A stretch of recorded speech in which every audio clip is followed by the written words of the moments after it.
To be real. And I will never believe it to try to get some more answers.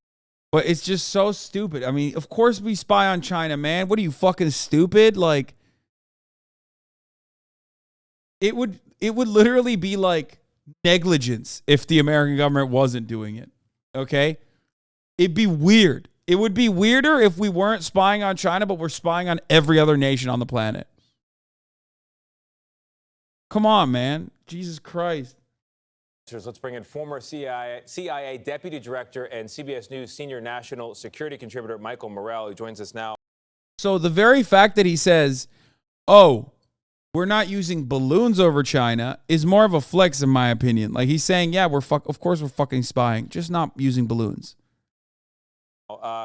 Michael. And by the way, having said that, we could be using balloons too. Who gives a shit? I wouldn't be surprised if they were using balloons as well. You know the intel world better than anyone else we could have on this broadcast. So I am curious to know, over these past 2 weeks, with the Chinese spy balloon and now these 3 unidentified objects, where does your mind go? What are you thinking? So, Tony, good morning. I'm thinking... Yeah, I love hearing from the former CIA Deputy Director, dude. Dude, this motherfucker has way too nice of a house to be like some government spook. You know what I mean? What's up with this? Why are they so high paid, dude? They should lower.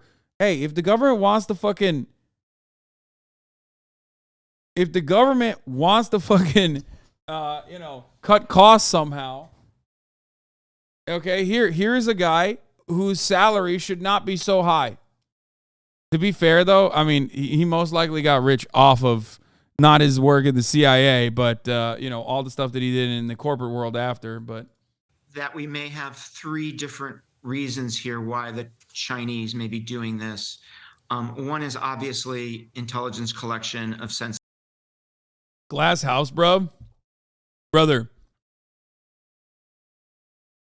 As an entertainer, my output is like infinitely more valuable overall than the fucking CIA director, dude. You cannot be serious. There's no way a leftist chat is like, no, actually the CIA is providing incredibly valuable work to the world. An objective good. An objective good that the CIA is doing into the planet. Like, I could be doing anything and it would be infinitely better than, being the deputy director of the CIA.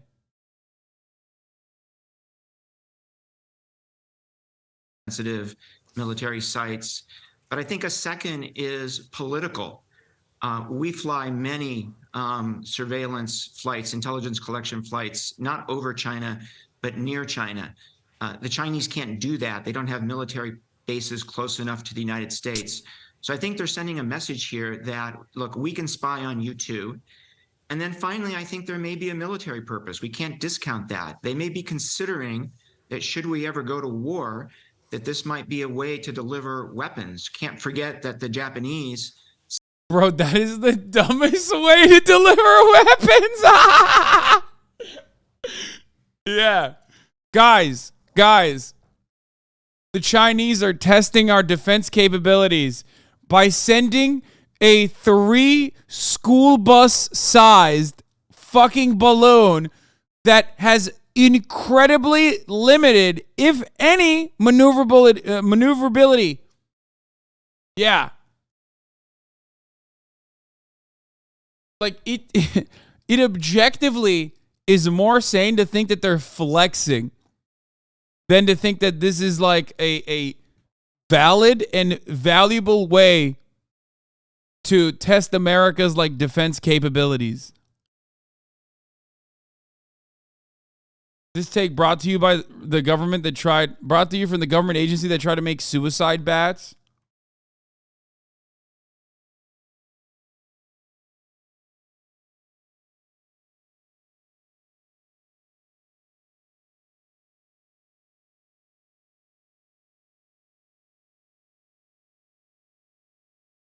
Just wait until I don't know why we didn't miss on the first shot. Could be viable. Are they going to start sending messages via pigeon next too? I mean, technically, pigeons would be a better way to send communication. It's not a reliable way to do it, but at least it would be more secret than a fucking balloon. You know what I mean?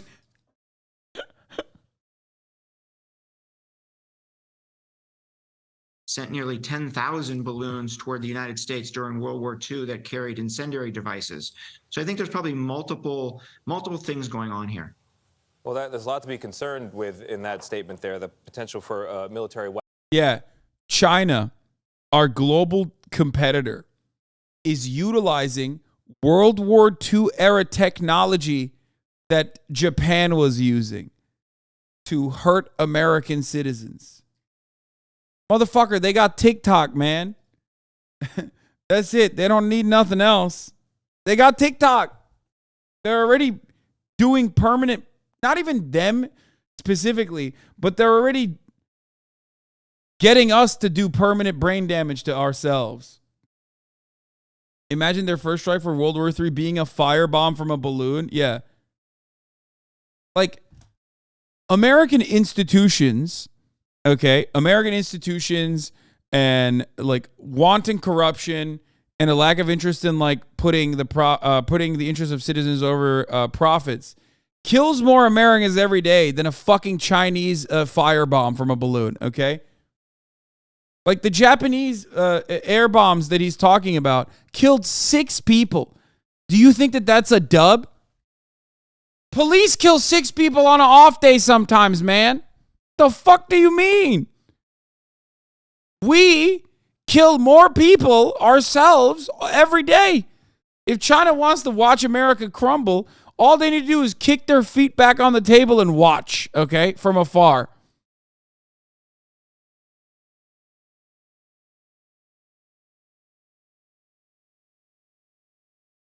Weapon, something to deliver a payload. But I want to go back to the spying question first. What could they pick up from that altitude with this type of device? One of the things you hear, right, is that they might not be getting any more intelligence from these balloons than they get from their spy satellites. But I think we can't assume that their spy satellites are as good as ours. So they may be getting photographs. Yeah, our enemy is both strong and weak. They're really strong. There's a balloon gap. We need more money. But don't worry, they're also very weak. All the money that you've given us is obviously objectively a success. I love that. Better photographs than they can get from their spy satellites. And they may be picking up what we call signals intelligence. That would be electronic emanations, right? That would in part allow them to better target their spy satellites. So multiple things they could be collecting. Michael, I know you can't go into specifics on the intention of both sides, and you touched on it a little bit, but how does what U.S. does with their surveillance compare to what China has done? Nate, nobody should be surprised that both countries spy on each other. It is pretty funny that like even the CIA director is like, yeah, of course everybody's spying on everybody. But like when I bring that up, I feel like Sock Them Twitter or like NatSec Twitter is like, what? No! The American government said they don't spy on China, stupid. They don't send weather balloons over there. Shut the fuck up. We would never do that. Like, very aggressive in spying on them in a variety of different ways. The one I mentioned is the one that is probably the most aggressive, that probably bothers them the most, which is flying surveillance aircraft very close to their airspace, not in. Go on. But very close. They often respond to those flights by bringing fighters close. So variety of different ways, right? These are adversaries. We're in sort of a Cold War, a lot of intelligence collection going on. Michael Morell, we appreciate you. This is very... Oh, yeah. We're in sort of a Cold War, folks. Sort of a Cold War happening. He said it. You know it. Here, send me that moon video. He's admitting it's antagonistic. Imagine if China did that here. They're just going to call you CIA because you admitted the same thing he did. Wait, I want to see.